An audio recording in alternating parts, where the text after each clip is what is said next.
हाल ही में मैं एक इंटरव्यू पैनल को असिस्ट कर रही थी। उस इंटरव्यू पैनल में बहुत सारे बच्चों की रिजेक्शन आ गई। आप लगा लीजिए सिर्फ 30% ही सिलेक्ट हो पाए। एंड मैंने जब गौर से समझा कि ये सारे रिजेक्शंस आए क्यों, तो मेन मुद्दा था क्वेश्चंस ऑफ रीलोकेशन।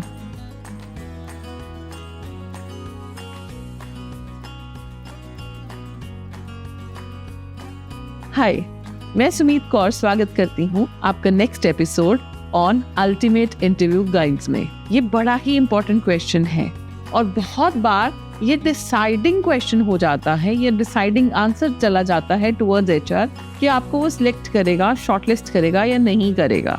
एंड ये क्वेश्चन इतनी प्यार से आ जाता है, इतनी सिंप्लिसिटी से एचआर पूछता है कि आप इसको बाईपास तो बिल्कुल नहीं कर सकते, डॉज नहीं कर सकते, फेक तो बिल्कुल भी नहीं कर सकते।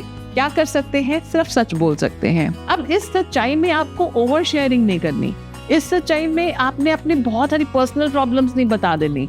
इस सच्चाई में आपको सच के साथ जुड़ना है और ये क्लैरिटी के साथ ही इंटरव्यू में जाइएगा कि अगर आप उस इंडस्ट्री में हैं जिसमें रीलोकेशन काफी ज्यादा इन्वॉल्व है, for example banking industry, pharma industry और भी बहुत सारी इंडस्ट्रीज हैं जिसमें रीलोकेशन तो बड़ी आम सी बात है, तो प्लीज रीलोकेशन के लिए ओपन होके जाइएगा। अगर आपकी कोई भी जेन्युइन फैमिली प्रॉब्लम है, कुछ बंदिशें हैं, कुछ बाउंड्स हैं जो आप नहीं तोड़ सकते, it is fine not to relocate. But अगर रीलोकेशन के लिए ओपन है तो से यस। बच्चों ने गलती क्या की थी उस पैनल में जहाँ पे वो रिजेक्ट हुए?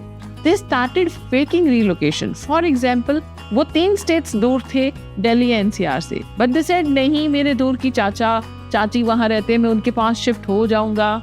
मेरे दूर का कजन रहता है, मेरी बहन की वहाँ शादी में मैं उधर शिफ्ट हो जाऊंगा। तो भी एचआर ने यस क्यों नहीं बोला?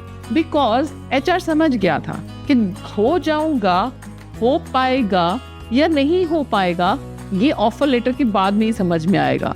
अल्टीमेटली रीलोकेशन के लिए इसको नहीं पता कि दिल्ली एनसीआर में एक्चुअली कॉस्ट ऑफ लिविंग कितनी है। एक्चुअली इसको कुछ कम्यूटिंग के लिए भी चाहिए होगा, इसने फिगर आउट नहीं किया हुआ। ये किसी के ऊपर बोझ बनेगा तो ज्यादा दिन टिक नहीं पाएगा।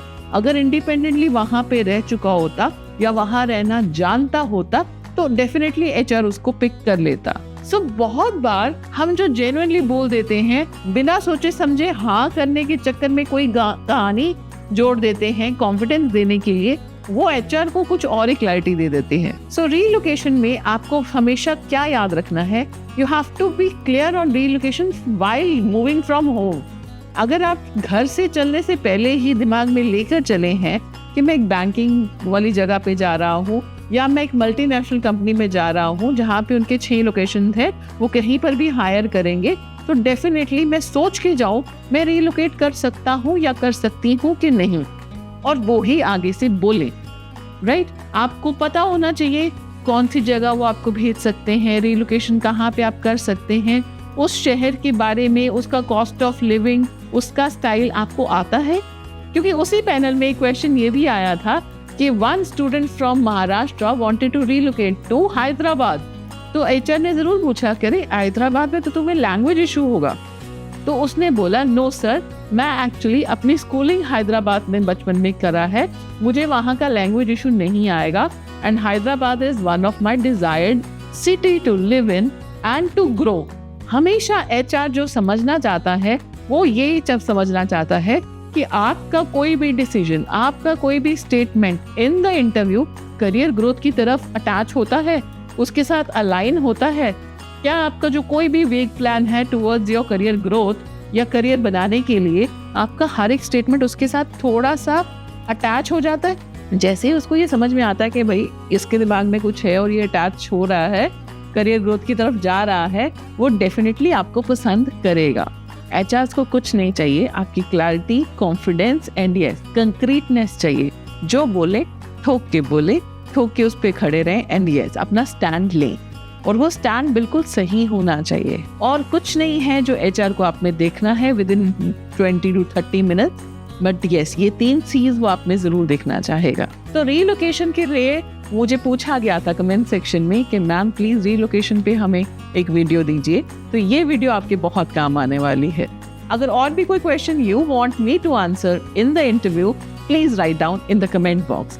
एंड बाय दैट टाइम एक काम और करिएगा, ये वीडियो शेयर जरूर करिए उन सब के लिए जो इंटरव्यू पे जाने वाले हैं या जाकर आए हैं, so that they learn from it. हमारे चैनल को सब्सक्राइब करना ना भूलें। इस वीडियो को शेयर भी कर सकते हैं, सेव भी कर सकते हैं। So please subscribe our channel, stay tuned for the next episodes as well.